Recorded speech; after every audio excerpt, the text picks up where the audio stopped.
going on, everybody? Welcome to another edition of Mean Streets, powered by FTN, right here live on our FTN Network YouTube page, also on the Game Plus Network, part of Anthem Sports and Entertainment. Chris Meaney here with you. Daily Handle in the house. He's ready to go here.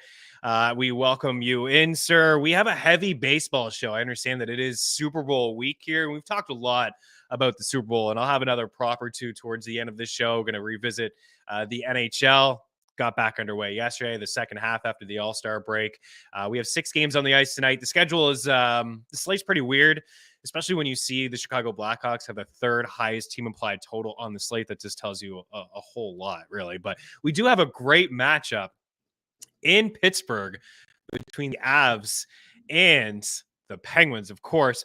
Actually meant to share the board with you, Quan, so we can bring it up, but it was on Dangle Betselli. We had a nice little Nova Scotia flag from Fox, little, of course, me being from Scotia, and McKinnon and Crosby, 2 of the greats from Scotia, right? 4 cups combined. These guys are always battling it out, working together on Citadel Hill in the offseason, running laps around Brad Marchand, but it should be a fun game tonight in Pittsburgh between those two teams. We do have MLB Dream. Daily Handle says pump for Dream to preview the MLB season. PTP, 2 exclamation marks there after PTP from Daily Handle with Jordan Allen. Yeah, MLB Dream is a GOAT.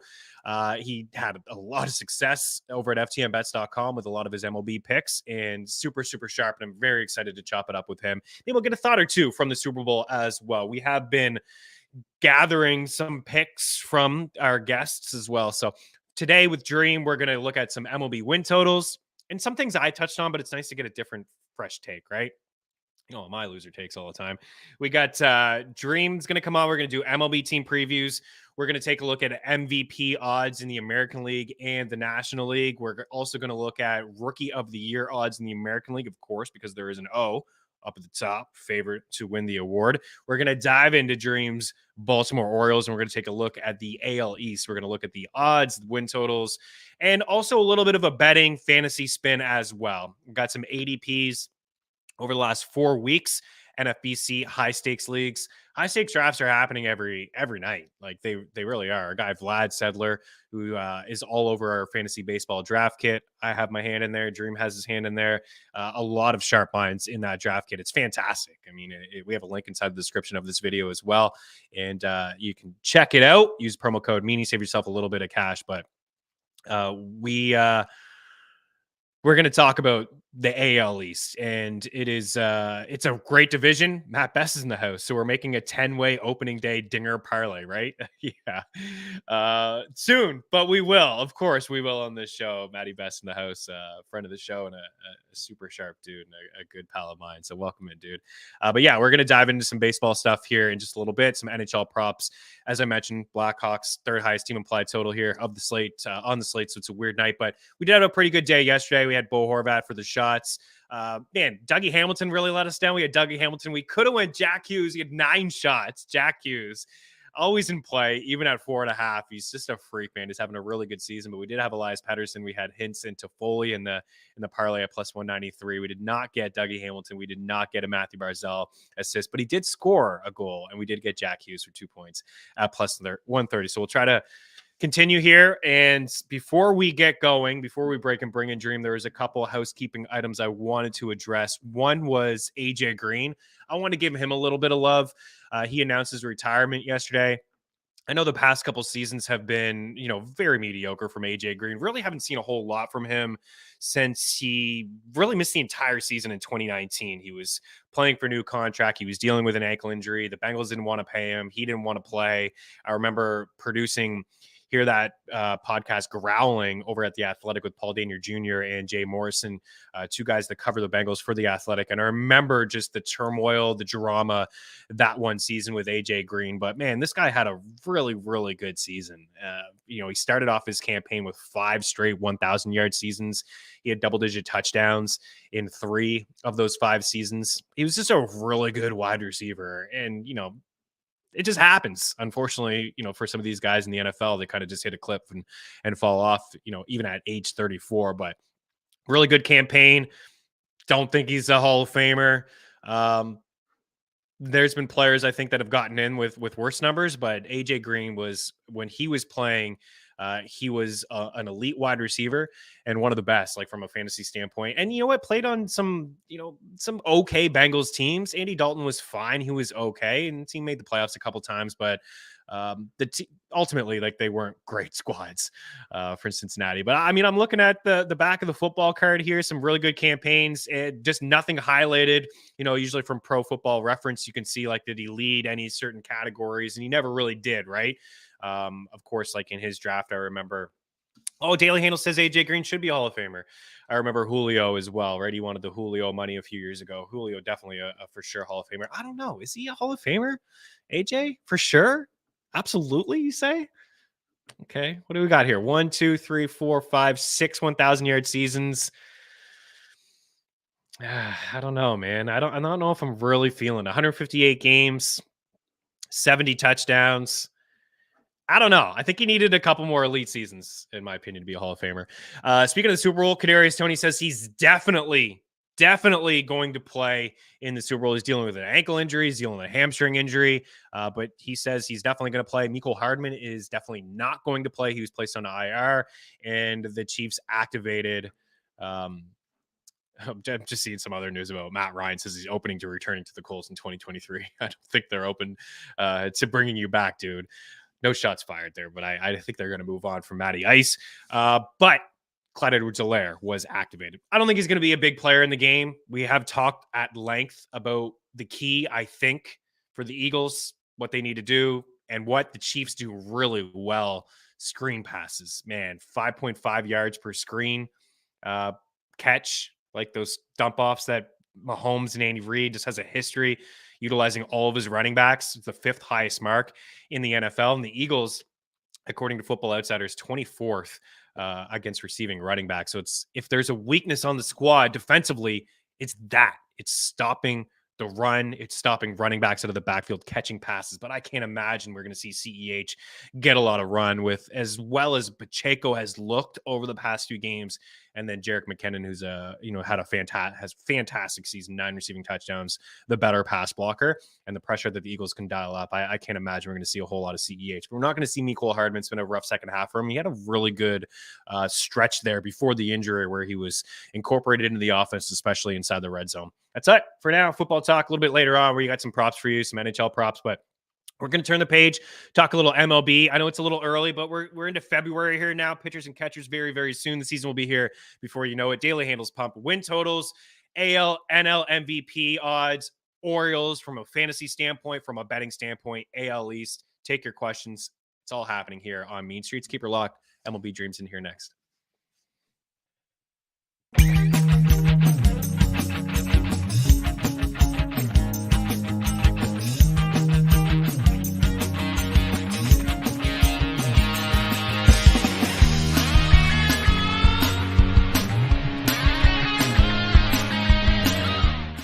I can't say enough about what we've got going on over at FTNBets.com. At FTN Bets, your bankroll can be profitable. With the FTN Bet Tracker, you can tell your favorite experts across all sports, including the NFL, NBA, and Major League Baseball. Welcome back to Mean Streets here on Game Plus Network. I'm your host, Chris Meaney. And with our premium content, you can take your bets to the next level. Only $49.99 a month.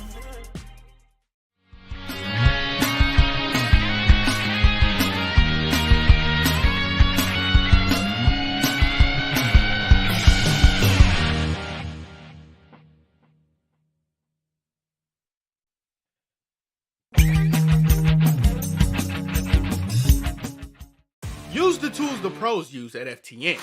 Our betting models run over 100,000 simulations of every game, with sides and totals in the NFL, the NBA, and more. Use the home run predictor to see who'll hit a bomb deep. Our NFL player projections will make you a DFS king. And the FTN Prop Shop always finds the best odds for your player prop. All tools, projections, and models are powered by FTN Data.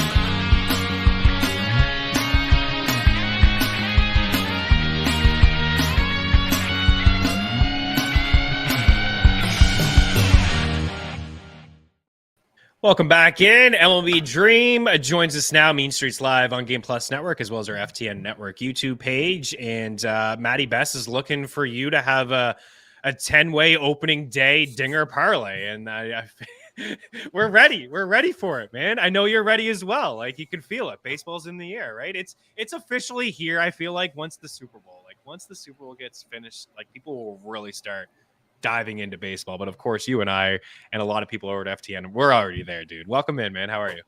Good, man. Thanks for having me. Yeah, I mean, we've been reading baseball articles now pretty much all off season. You definitely see a little bit uptick in baseball talk on the timeline during this off week before the Super Bowl, and it's kind of continued this week. So it's pretty cool to see. I'm super excited. Also looking forward to the WBC and checking out those rosters. That's right. But yeah, I'm happy to be here. I don't think this will be as profitable as the last time you and I were together. We gave out Pena World Series MVP 19-1, which cashed beautifully. But yeah, let's try to find some winners today. Yeah, what a stud, right? I mean, that guy is just, I mean, we talked about it, right? In the World Series to win he won the World Series MVP and then the ALCS MVP. The guy's in his first year as a rookie. He just looked like a seasonal vet. He looked fantastic. It was really nice. Speaking of Super Bowl, I just want to get your thoughts. Do you have any? You're like, what do you think? Who do you think wins this game? It's a tough one to call, man. It's the closest spread in years. It's basically a coin flip at this point, man. Yeah, I mean, I really think it is. We saw the Chiefs open it as favorites, quickly move to the Eagles, and it's kind of sat there at a 1.5 since then. Like, we're obviously never going to get towards 3. I wouldn't be surprised if money comes back on KC. I could see that too. I don't know if this is me, just my rooting interest, but I kind of I'm hoping for an over. I could kind of, hopefully we get more than 51 points. I just want a good game. I did bet Jalen Hurts over rushing props, I think over 49.5, and then I got anytime touchdown, I think at around plus 115. But yeah, I'm really just hoping for an entertaining game here. Yeah, I feel you on the over on Hurts. Our guy Ratcliffe is against that. He's on the under, but I saw Jalen run a little bit more last week and design runs, and I know he's not 100%, but a couple weeks off. And the Chiefs have struggled against some rushing quarterbacks, like Josh Allen comes to mind as well. So we'll see what happens there. And I agree with you as well on the spread. I think it might go the other way. I think it may go close to a pick'em or maybe slight favorites for Kansas City by the time kickoff. I mean, we saw Hurts last week. I feel like he got a large majority of those rushing yards on one drive, really. So I feel like if the game was a little bit closer, I'm pretty sure he would have got there. I think he finished like 4 or 5 yards short. Too. But yeah, so I mean, this will be a high-scoring, close game. I really think he should be able to break 50 here.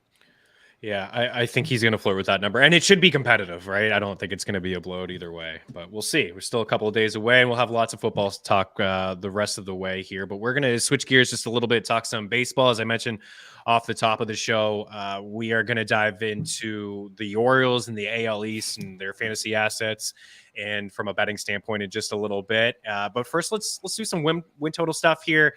And, Quan, whatever way you want to go, AL, NL, I think we got odds for both. As we roll through some of this, I'll read it off for the iTunes and Spotify family out there. The Astros up at the top. I mean, no surprise, right? 95.5, the Yankees 94.5. I tried to grab like the best number I could see in the prop shop. Some of these may have changed just slightly, but Blue Jays 90.5, the Rays 88.5. So right off the hop, I mean, the top 4 teams here in the AL, 3 of them from the AL East. The Mariners 87.5. I think that you and I chatted about the Mariners a lot heading into last season as the the up and coming squad with a lot of their young bucks, and they certainly made some noise last year. Cleveland at 86.5, the White Sox at 83.5, the Rangers, Jacob deGrom, right? They spent some money. They've spent a lot of money over the past couple of seasons. Minnesota Twins 81.5, Carlos Correa back with the Twins after all. I loved the MLB show, the cover that they made. I know it wasn't real, but it was like Carlos Correa on the Twins, on the Mets, and on the Giants. The Angels at 80.5 every year are at 80.5. 77.5, the Red Sox, the Orioles at 76.5, the Tigers 69.5, KC 68.5, the A's 60.5. I tend to hammer like unders on brutal baseball teams, and I know 60.5 is pretty low, but I feel like it's going to be a long year again for Oakland.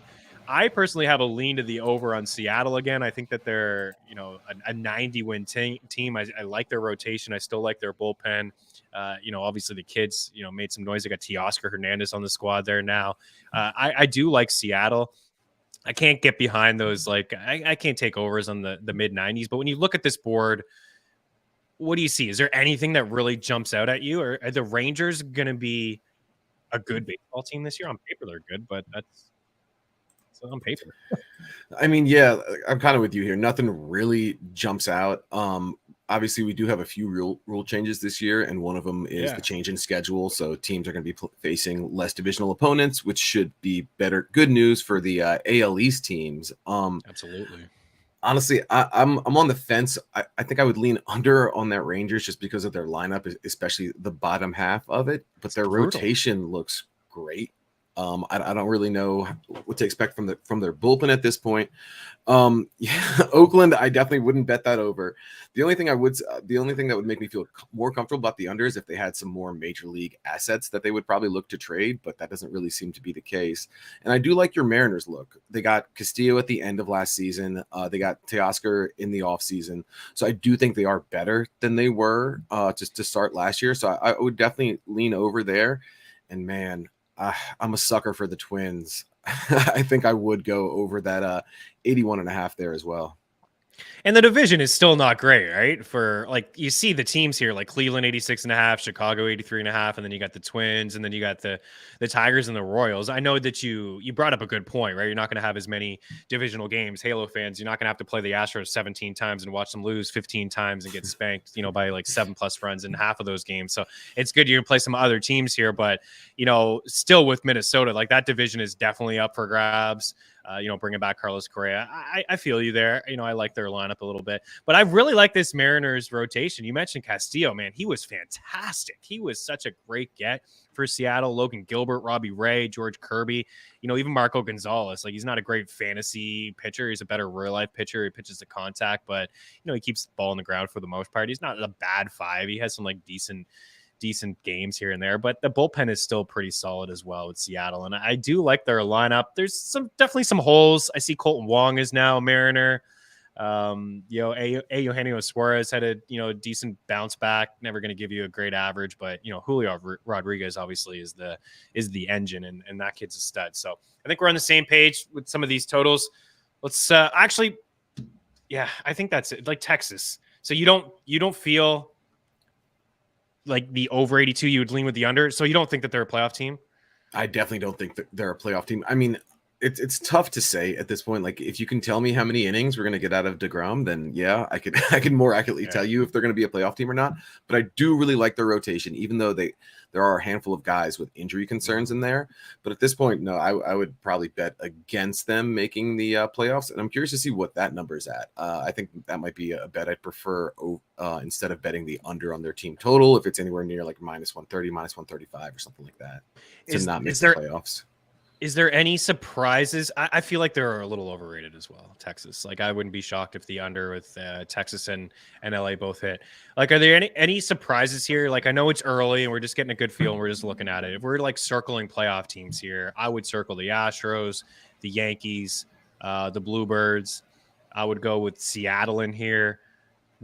And I know we're going to dive into maybe we just save it. AL East who would be your playoff teams as of right now? I mean, literally everyone you just named: the Astros, the Yankees, the Blue Jays. I like what Toronto's done this year. They didn't, we saw them in years past try to, win the offseason championship and sign every single big name. And that's not what they did this offseason.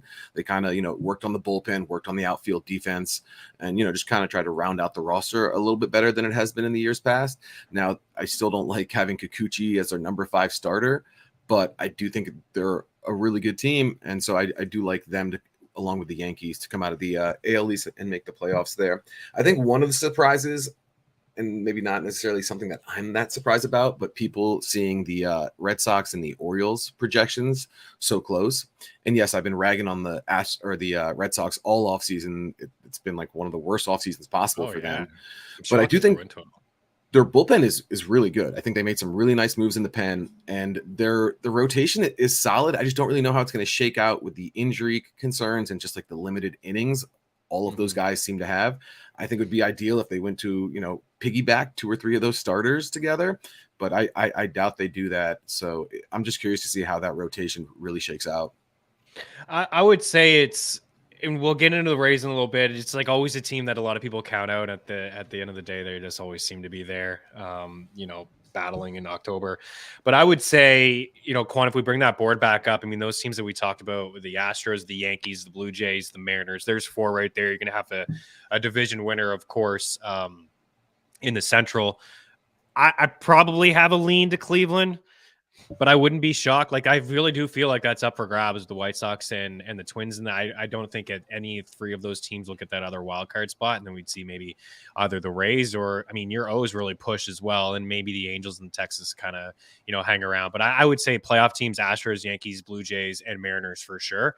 And then Quan tells us the Rangers minus 250 not to make the playoffs, plus 200 to make the playoffs. But a lot does have to go well, man. Like DeGrom's like 30 starts in the last 3 years.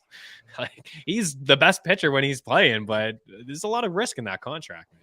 Right. And then if you look at their lineup as well, they have Adolis Garcia projected to hit cleanup right now. Jonah Heim bat 5th. I mean, their bottom half of the order is pretty abysmal. And yeah, I mean, I'm kind of with you in the Central. It's kind of hard to pick one of those clubs. You love the Guardians pitching, like their rotation and their bullpen's both going to be great. We'll see if the White Sox improve by just getting rid of Tony La Russa. I wouldn't be surprised if that gets them a couple more wins. But yeah, I definitely like those 2 clubs over the Rangers. Tony La Russa in the dugout, half asleep in the first inning, man. Yeah, like in the first inning, and this guy's asleep. I would say yes. Getting rid of him for sure. That I'm a sucker for the White Sox, but they tend to disappoint. But they bring in Benintendi. You still got Luis Robert, Eloy Jimenez. If those 2 guys can stay healthy this year, Robert and Jimenez, like, they have to stay healthy. Maybe a little bit more from Andrew Vaughn. And then, we did see some decent things from Lynn in the second half. Giolito had a bit of a step back. I do like their rotation. Clevenger's a bit of a wild card. Kopech could be okay for them as well. So I am a sucker for the White Sox. A lot of people know that. I tend to take their overs, especially when they play lefties. Let's switch over to the NL. We have the Dodgers up at the top, 95.5. The Braves at 94.5. The Mets also at 94.5. The Padres at 92.5. They made some noise in the offseason. Now Xander, a member of San Diego. The Cardinals 88.5, as well as the Phillies 80.5. There's seems like there's some better teams here, right? In the National League, there's a lot of teams at 88.5 and over compared to what we just saw in the American League. The Brewers at 85.5, the Cubbies at 83. The Giants, San Fran at 81.5, Miami at 74.5, as well as the Diamondbacks, and then just a lot of just garbage. Pirates 67.5, Cincy 65, Colorado 65, and then the Nats 61.5. You and I chatted before. I think we've had the conversation in the Discord. It's very active already, guys. Baseball is still like a couple months away, but we're dropping bets in there nonstop and things that we like. And I think the entire FTN crew is on the under in Colorado. It's 65.5. I don't even know if that's live. It may be like 63.5 now, Drew. I see. I think I was just looking at the FTN prop shop before we went on. And I think I saw a 67 for Colorado. Not sure where it was, but honestly, that's one number. And we were just talking about this. These numbers haven't been out for very long. We've already seen a decent amount of movement, and that was really out of all the win totals, both in the AL and the NL. I really think I saw Colorado around 69 at first. That's the only one that really jumped out at me, and I would really look at that under. At 65. It's a pass. At 67.5, I'm probably passing there. I think that'll be just a little closer. And the Nationals way down there at the bottom, I've seen them as low as 59. Now, I wouldn't go under the 59. Anything in the 60s, I would kind of lean under, just because, I mean, their team is a mess. One of the worst lineups you'll see, and I mean a bunch of question marks in the rotation as well. As far as overs go here, I would lean over on Atlanta. Don't really want to touch the Dodgers. They just lost so much major league talent in the offseason. Now, they were the deepest team in the game last year, so it shouldn't hurt them that much. But I just think that'd be a little tough to bet on them to win 96 or more. I love the Brave squad. I mean, how could you not, right? I love the rotation. I love the bats, the young bats. They just have been doing it right, man, with some of these kids, and they're signing up to like all these friendly contracts. I really like Atlanta. I do think that they're the team to beat in the NL. And Quan tells us that 67.5 bet MGM minus 110 over and under. I lean to the under, man. They won 68 games last year. Cincinnati won 62, Pittsburgh won 62, and the Nats won 55, and they had Soto on their squad for quite some time, right? Like, yikes. Daily Handle says Giants over Dream 81.5. What do you make of the Giants? They're always a hard team for me to figure out. It's like every other year they're good. It's like, it sounds like someone else knows one of my weaknesses. I like the Giants rotation a lot. Webb, Cobb, Manea, Stripling, Wood, like maybe a bunch of underappreciated guys, but I'm a big fan of the rotation. It's really hard to project how well you think they're going to do when you look at their lineup, though, right? Especially like I thought Correa was the perfect move for them. It obviously didn't work out, but they're such a platoon heavy team that like when you look at their lineup, you're like, yep, this is not very good. Like I don't think they're going to hit that well, and then they always kind of seem to surprise you. I would lean over to the Giants, but nothing really strong there. Yeah, they got Haniger in their lineup this year, Michael Conforto in their lineup this year. I'm with you on the rotation. I think you're a bigger Alex Cobb guy than I am. That's my guy. Yeah, he's your guy, but Logan Webb is a stud. Sean Manaea, right? He's shown some really good things.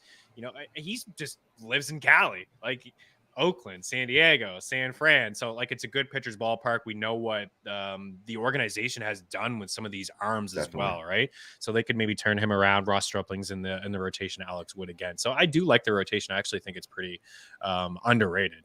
Yeah, I thought it was pretty funny. It's like how does Mitch Haniger and Michael Conforto pass a physical, and then you can't get Correa to pass one. But yeah, the rotation should be good. And actually, I read an article on Manea. He was actually little disappointed in himself.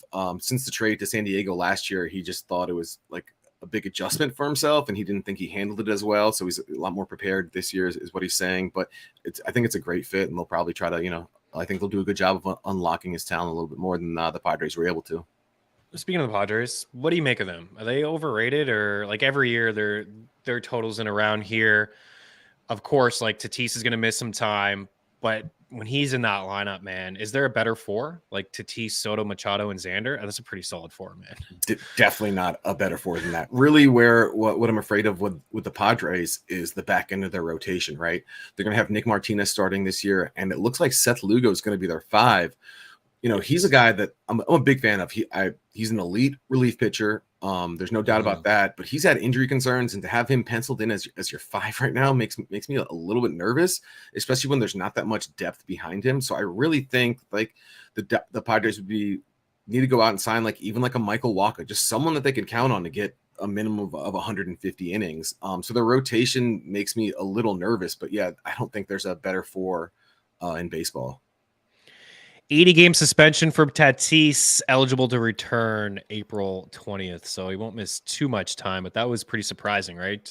When we did hear that news, and they just got Soto. So we haven't really seen the whole band together. Josh Hader, if you remember, a big acquisition for them towards the end of last year as well. And then we also saw them sign, Nelson Cruz. I know he's like 43 years old, but he had his LASIK surgery. He said he can actually see the ball now. Oh, baby. Have Cruz as your 7 hitter, like that's a pretty good lineup, right? Yeah, absolutely, right. He can fill in if there's any injuries. He can move up and down the lineup. He's still like a guy that I would check a lot of boxes if DFS if you're playing a lefty. He's still got some power for sure. And the eye surgery stuff has helped out athletes before in the past. We've seen it before in the past. He's still he's like fine wine with that guy, man. Like I'd say he could hit 20 bombs. I wouldn't be shocked if he hit 20 bombs this year. I wouldn't either. And you look at what last year he was projected, or he was hitting 3 and 4 in the Nationals lineup at least to start the year. I mean, like we said, to have him at the bottom of your order, right? I mean, Matt Carpenter and Nelson Cruz as your 7 and 8, you could do a lot worse than that. Yeah, that is pretty solid. I kind of overlooked that. And Jake Cronenworth is a player I like as well. The lineup is good. The questions, I think, which you brought up, right? The back end of that rotation and some of those guys, if they can stay healthy, Blake Snell, if he can stay healthy, Musgrove, Darvish, it's a good 1, 2, 3, but health is certainly going to be a big concern there as well. All right, giddy up. I kind of like the under on some of those brutal teams, though. I don't know. Again, which team is the best out of those? Is it the Pirates just because some of their young kids are starting to get into the system now? I mean, the Nationals, of course, are not going to compete. They're the worst of the 4, but who would you say has the better season, Pittsburgh or Cincinnati? It got to be the Pirates, right? My question with Pittsburgh, and I feel like we've been asking ourselves this for the last 2 years now, is are they actually going to trade Reynolds? Like if they do trade him, then I would easily say that the Reds in this instance. But if they keep him, like you said, man, they have a bunch of young kids. Their lineup isn't bad. Obviously, I'm not buying into the Mitch Keller hype like folks do every year, but I definitely like Roansy. And I mean, they got Rich Hill. Their rotation isn't bad. As far as the Reds go, I really like their big three pitchers. Oh yeah, me too. I mean, Ashcraft not as much as the other two guys, but I mean, it's really hard not to be in on Lodolo and Green at this point. You really don't know what you're going to get out of that lineup. It is a tiny ballpark. But yeah, I think it's between those two. And if you told me that the Pirates wouldn't be making that trade, then I would go Pittsburgh here. There's no question the rotation. I'm a huge fan of Lodolo. I'm looking at Fangraphs, the projections for him and Green. They're both sub-4 ERA, 194 strikeouts in 156 innings for Green, and for Lodolo, 189 in 160. They both have tremendous pitches. Arsenal, like, through the roof, right? They got a lot of swing and miss in their repertoire for sure. So I'm a big fan of both of those guys. But yeah, there's still a lot. There's gonna be some growing pains certainly this year again for Pittsburgh and Cincinnati fans. All right, we'll take a quick break, Dream. Hang on, we'll be back. We'll get to the question daily handle in a little bit. I think some World Series stuff there for you. I do believe we have some World Series odds that we can take a look at. But we're going to switch gears just a little bit and dive deeper into the AL East. We're going to talk about Dream's O's, the Yankees rotation, take a look at the AL Rookie of the Year odds as well. A little bit more baseball talk here on Mean Street. So we'll be back in a couple. Hang tight.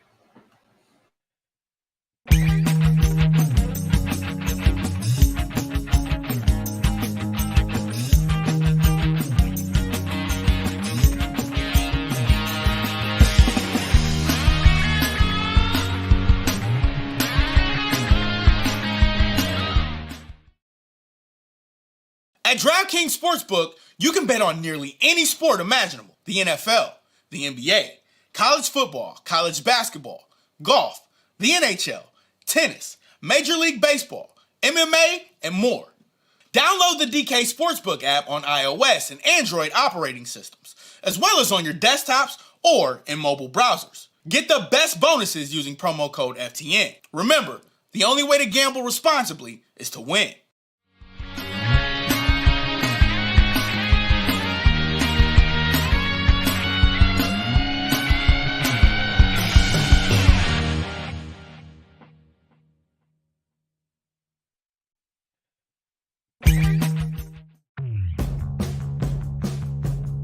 Prize Picks is a creative new way to parlay picks based on expected fantasy point production and single stat projections. You pick 2 to 5 players, predict if they'll go over or under their projected fantasy point total or their single stat total. When parlaying the players, the larger your parlay, the better the payout. A 2-pick entry pays 3x. A 3-pick entry pays 5x. A 4-pick entry pays 10x. As a bonus offer, there's a flex play option. This provides an added level of security on your entry where you can decrease your multiplier received if you miss one of your entries but hit on all the others. At FTN, we have Prize Picks coverage for every sport in both article and standalone pick format on our Prize Picks pick tracker. Use promo code FTN for a 100% deposit match on your first deposit of up to $100. Welcome back in. Daily Handle. Maybe we revisit, we'll visit World Series odds maybe in the next block. I don't think we have a board for them, but we can just kind of rattle them off and just, a little bit of a back and forth, kind of very similar to what we just did, I guess, with the win total. But let's just talk about the AL East here. So we have the Yankees up at the top. We saw the win total with the Yankees, right? I mean, this is always every year, right? 94, 95. I think with these odds too, Quan, when you do bring them up, we have the win totals next to them, and then we have in brackets, this is the odds to win the division. Now, I went into the prop shop and tried to find the best possible odds. So Yankees 94.5 for the win total, plus 115 to win the AL East. Use our prop shop, save you a lot of cash, save you a lot of time. The Blue Jays next at 90.5, plus 220 I'm seeing for them to win the division. The Rays at 88.5, plus 475. The Red Sox at 77.5, 20 to 1, and then the O's at 76.5 at 25 to 1. Let's just start with the Yankees. Like, we just talked about really good rotations. Dude, they got one. They got a really good rotation. And of course, we know about Judge and the historic season that he just had. Yankees, in your opinion, favored to win this division? You think it's right? Yeah, I definitely think it's appropriate. I mean, honestly, it looked even better a couple weeks ago before they had to put Frankie Montas on the injured list with a shoulder that I think it's still an issue from last year. But the fact that he was their number 5 at that point is pretty sick. And their rotation is still really good. Right now, they have Cortez penciled in as the 4. Severino's back. Severino looked incredible towards the end of last year. He looked better than I think he ever has, even when he, before the injury. And if you look at some of the projections, they have Garrett Cole and Carlos Rodon projected, I think it's 2 of the top 4 pitchers in baseball as far as steamer goes.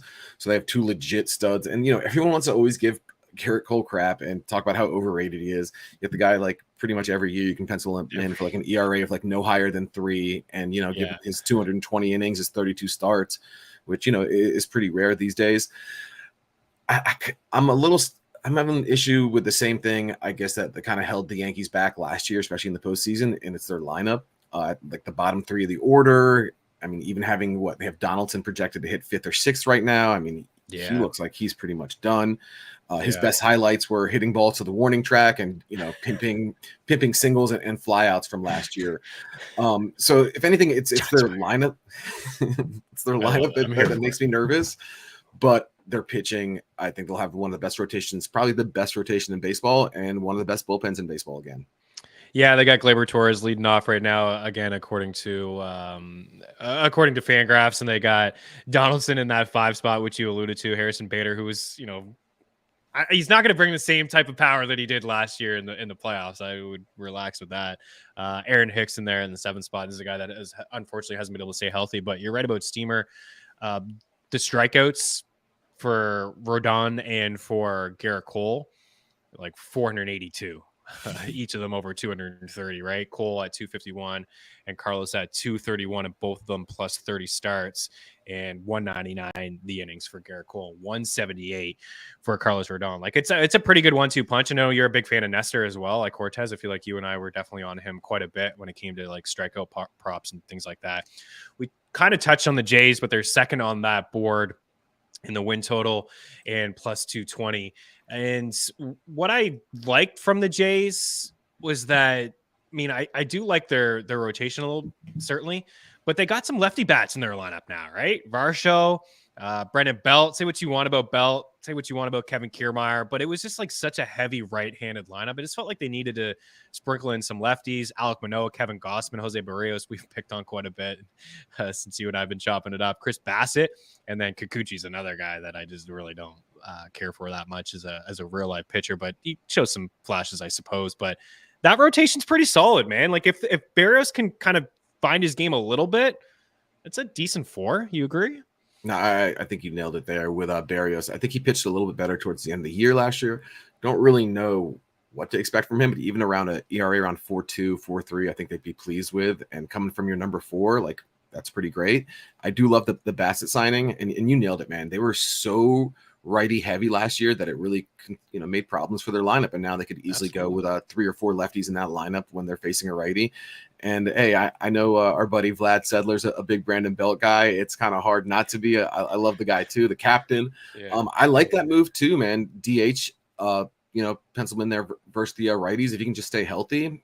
I really like the kind of the under the radar moves that the Blue Jays have made this year, and also they moved some of the fences in. I think they also might have made the walls a little higher. I'm still need to dig into that a little bit more, but we should see a little bit more offense from guys like Matt Chapman as well, especially now he's 2 years removed from the hip injury, so he's a guy I really like as well. Ton of power up and down their lineup, like Springer, Bichette, Vlad, obviously. They got Varsho for 29 home runs, Chapman for 31. So like there's a lot of power up and down their lineup. I really do feel like even, Belt, if he can stay healthy here and there, just having that lefty sprinkled in is really key. I guess the Rays, like what do you make of this team? Like everyone just always, it's the same deal, right? Nobody really gives them any credit for the Rays, but at the end of the day, like I said in the last block, they just always seem to be there, Dream. I feel like I've been saying this every year now for the last 2 or 3 years. I love their pitching, right? They're going to have another great bullpen. McClanahan, great last year. I know he didn't get that Cy Young for us, but it was pretty close. And, they'll have Glass now for at least, 120, 140 innings, something in that range. They went out and signed Eflin, another guy that I like. And, Jeffrey Springs at the bottom of that rotation is actually a guy that I wrote up in Vlad Sedler's fantasy guide. rode him whenever they posted his K props at about 3.5 or 4.5. It took a while for those to adjust. So I love their pitching. It's just the offense, man. I feel like they'd probably be a playoff team with like a slightly better than league average offense. But again, that's not something you can necessarily bank on. I think it pretty much comes down to Wander Franco. If he's the player that they expect him to be and he lives up to that talent, at least starts showing a lot of it, then yeah, I do think you can pencil them in for the playoffs. But if their offense is kind of where it was last year, I don't think they can get it done. I know I'm not crazy about their offense, and that's why I don't really feel like they're a legitimate contender. But the rotation of the bullpen, to your point, hopefully McClanahan can stay healthy. They got him for 181 innings there, over 200 strikeouts. Guy's an absolute baller, man. He's and the lineup is a little bit like we were talking about with the Giants, right? It's like a lot of like platoon guys. So it's also hard for me to project when you're looking at their bench and their guys now. But again, I think it comes down to their offense. Let's take another quick break. We'll dive into the Red Sox and your O's, and maybe some World Series stuff. We may have to save that. We're kind of running a little short on time, but I do want to obviously, you're so in tune with Baltimore, and they got a lot of nice young pieces, dude, and they were hanging around last year. They're one of the better teams in the second half of last season. So hang tight. We still got a little bit more baseball talk here with Dream.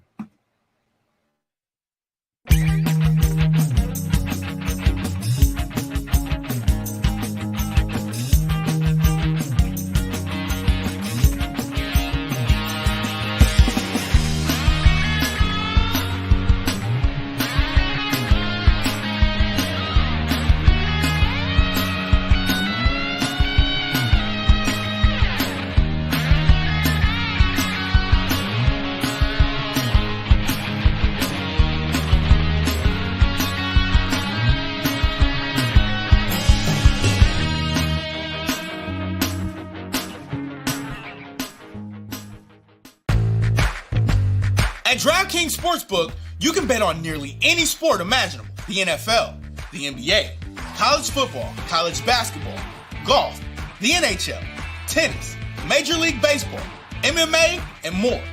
Download the DK Sportsbook app on iOS and Android operating systems, as well as on your desktops or in mobile browsers. Get the best bonuses using promo code FTN. Remember, the only way to gamble responsibly is to win.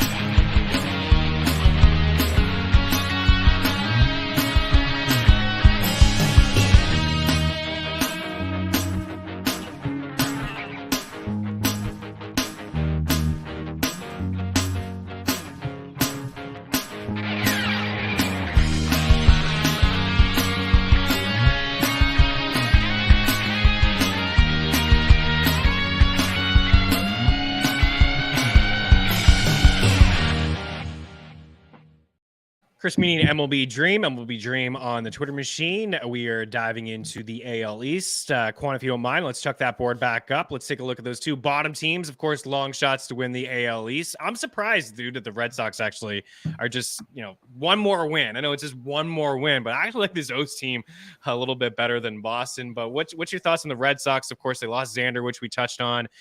They did lock up Rafael Devers. They brought in Justin Turner. Masataka, of course, that they signed. He's potentially going to lead off for them. Chris Sale, Kluber. Remember James Paxton, Canadian boy, in the rotation as of now. Hopefully he can stay healthy. You mentioned the bullpen, right? Kenley Jansen, Chris Martin. They do have some arms inside that bullpen for sure. A better team than Baltimore, though? I think I don't know if better. They're probably pretty close, as you can see by the numbers there. Yeah. You just don't know, again, what they're going to get out of that rotation, right? Like Whitlock, Paxton, and Sale. I have a hard time projecting the number of innings they're going to get out of those arms. And again, I brought this up. I'll bring this up with the Orioles as well, but I think they'd be pretty wise to do a couple piggybacking starts there as well. There's a couple, why not Paxton and Whitlock, or even Whitlock and Sale? I kind of like the Kluber move. He'll eat a bunch of innings for them. And, we talked about the rule changes with scheduling. I want to say I read that Pivetta had a ERA of over 7, I think first the Blue Jays and the Yankees. Oh, he got Yankees. rocked against the Jays and Yankees all year. Right. And then if you look at his ERA outside the division, I think it was below 3 in the 2.7 range. So that'll help him a decent amount. I don't know. The joke I was making pretty much most of the offseason is like, it looks like the Red Sox like kind of built their team to lose a bunch of games 2-1 and 3-1 with that great bullpen. Again, we said this a couple times. The bottom of their lineup isn't that great. Now it looks a little bit better with Duvall in there, with Turner. You know, those are professional hitters. I do expect Devers to probably get close to 40 home runs. He was a guy that I was kind of had my eye on, thought had a little bit of value when we were looking at the MVP or the what are we talking about here? I guess, yeah, the MVP odds. The MVP odds, yeah. I'm more going to focus on waiting for his home run prop to kind of see what that's at, and I will probably end up on the over there. I love Cassis, who played first base for them. I think he has a great eye, great OBP. He's a guy that I really like. I think he'll perform pretty well, but I just don't think this lineup is going to be that consistent. And I like Cassis as well. They got a couple of young players that we're going to see, right? Get some full-time roles for them this year. And we will dive into home run props, and we'll do the same thing we did last year with some home run leaders, take some long shots. So there's usually some sneaky good odds there. Like I remember Jordan Alvarez was like 25-1 to lead the American League in home runs. And I know we missed a little bit of time, but this is a guy that, a good power hitter that had long odds like that. Pretty solid. All right, Baltimore, your O's. We got a couple different boards here, Quan, if you want to roll through them. So you see the 76.5, 25.1. We also have a team board with some fantasy options. And then we have this one here, 25-1, as I mentioned, like longer shots. But we're going to do this with all the teams, 71 World Series and 35-1. Can we transition over to the fantasy assets? So I took this data from the last 4 weeks, high stakes drafts over at NFBC. I got them in order here of where they're getting drafted. Cedric Mullins up at the top. Adley, of course, like a top 4 catcher. You see C4. He's going as like on average as the 60th pick, and the catcher 4 off the board. Reliever Batista in there as well. Gunnar Henderson, who is favored to win the AL Rookie of the Year. You can bring that up at any time if you want to as well. You're looking at this board. Man, there's the other board, there's some reasons to be excited about Baltimore. Dream, talk to me about your O's. What do you expect this year? What do you expect from some of those kids and some of those names you saw on the board? Would they be fantasy targets for you in drafts? I don't know. Like I don't do too much fantasy. I usually have only one redraft. I do think the Orioles are better than they were last year, and I still kind of think their ceiling is kind of where it was last year. I know a lot of people were disappointed they didn't spend money in free agency, which I get. It would have been nice for them to sign, one of those guys. I'd probably be a little bit more optimistic at that point. But I mean, like Adam Frazier's an upgrade over Odor. I know it's not a huge upgrade. And then I do think Kyle Gibson is an upgrade over Jordan Lyles. Now, people laugh when the Orioles sign these guys and they're penciled in as their number 1 and number 2 starters. Lyles had a 3.7 FIP at home at Camden. I think it was right around there versus righties as well. He got rocked versus lefties and rocked on the road. But Baltimore's like a pretty good place for guys to pitch that have home run issues, and that's pretty much how you can label Kyle Gibson, whose slider looked great at the end of last year. I saw some numbers about some people breaking that down. So I do think Gibson will probably have an ERA around 4, if not below 4. The bullpen will be lights out. I mean, the O's, like, I think you can pretty much expect them now to get the most out of guys. Even another guy like Cole Irvin kind of fits that mold as well. I just don't really see them, I guess, taking the next step this year. I kind of expect more of the same of what we saw last year, especially in the second half. Yeah, but you're right. The rotation in the bullpen did improve. I know the park dimensions kind of helped that as well. I know a lot of people, myself included, dude, I did laugh at the Jordan Lyles signing, but he was good. Like I was just kept seeing like, wow, this guy again, Jordan Lyles at home. He's been really, really good. I got to keep you for one more block. We got to, get the commercial breaks in here. So hang tight. I got to hear more about Gunnar. I got to get your thoughts on Gunnar, and we'll wrap up with that one. So keep your lock. We'll be back in just 2 minutes. Hang tight.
All right, so maybe not a lot of fantasy assets. I know you said you don't play too much redraft, but maybe not a lot of fantasy assets on this Baltimore Orioles squad. But Quan, if you can bring it up again, the NFBC over the last 4 weeks, the average draft position, man, Gunner's getting some steam. As you see here, he's the 8th third baseman off the board. He's a top 100 pick. We saw a little bit from him last year, 34 games, 4 bombs, just the 1 stolen base in AAA in 22. Actually went through AA and AAA in 2022. I mean, power speed combo, 19 homers combined in AA, AAA, 22 stolen bases. The projections are all over the place, but did you see the one from Zips? 24 bombs, 100 runs, 90 RBI, 14 ribbies, hitting 260. That's pretty good as he transitioned over to the rookie AL odds. Of course, he is the favorite. Dude, if he has a season like that, he's winning the award. Talk to me about this kid, man. I mean, yeah, this is pretty much his award to lose. And I had not noticed those Zips projections that have him, as a 5-win player. I mean, Steamer still has him as a 4.1, which I think is probably a little more accurate to what we can expect from him. 20 home runs, like you said, and a solid on base. I bet a little bit here when I think it was Bookmaker posted these at plus 450. It wasn't very much.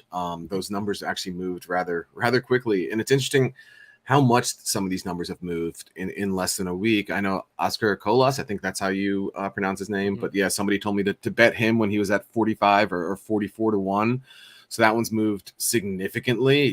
I think he'll have a chance to win the White Sox right field job. But at this point, I don't love Gunnar at 3 to 1. If you can get something maybe a little bit closer to 4 to 1, that might still be a small bet. But the rest, I'm not really loving the rest of this board. And we see Grayson up there as well. I don't think he's going to probably get enough innings to win the award. I think they're going to be pretty careful with him. You saw how they handled Tyler Wells last year, or if you didn't, they kind of let him go 3 to 4 innings his first handful of starts. So instead of shutting a guy down for the last 2 months, they just want to kind of limit their workload and keep them in the rotation throughout the season with a couple IL breaks here and there. But I'm kind of expecting more of the same with Grayson Rodriguez as well.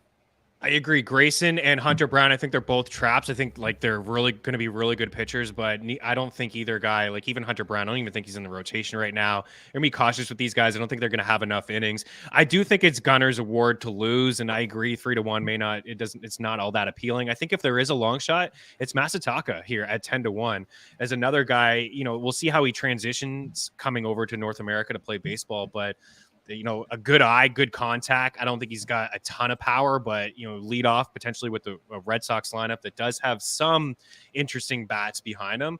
And a lot of projections have him as a 300 hitter. Again, slash line 302, 380, 484.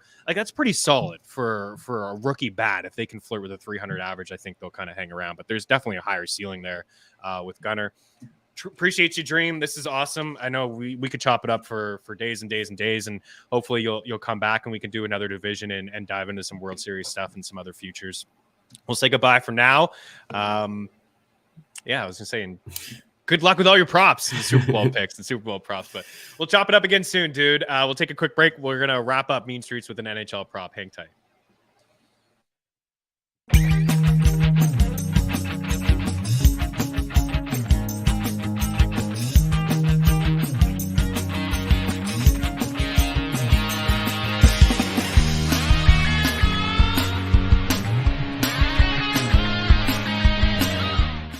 I can't say enough about what we've got going on over at FTNBets.com.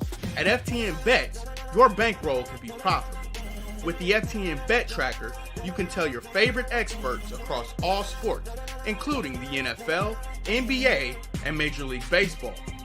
Welcome back to Mean Streets here on Game Plus Network. I'm your host, Chris Meaney. And with our premium content, you can take your bets to the next level.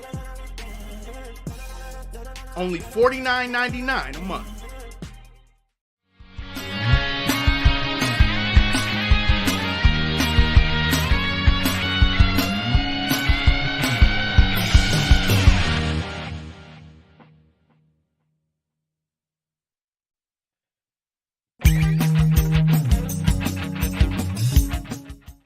Use the tools the pros use at FTN. Our betting models run over 100,000 simulations of every game, with sides and totals in the NFL, the NBA, and more. Use the home run predictor to see who'll hit a bomb deep. Our NFL player projections will make you a DFS king. And the FTN Prop Shop always finds the best odds for your player props. All tools, projections, and models are powered by FTN Data.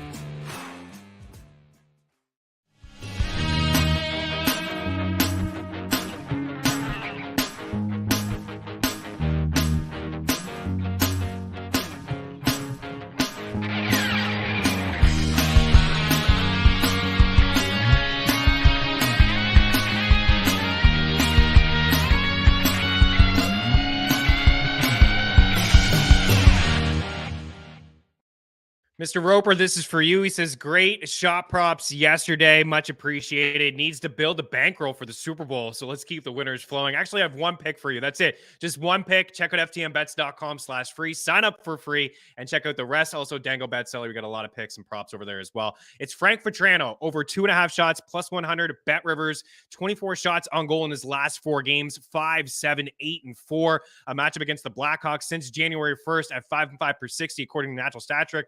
The Blackhawks allowed the 4th most shot attempts, the 4th most shots, the 2nd most high danger chances. They also have the 2nd highest expected goals against rate. I think Frank Vetrano may find the back of the net, but we do need him to have 3 shots tonight. Also keep an eye on Troy Terry. He left early last night, and I don't know if he's going to play. That could mean more ice time for Frank Vetrano, but possibly some power play one time as well for the Anaheim Duck forward. Good luck on the ice tonight. We'll be back tomorrow. Cheers.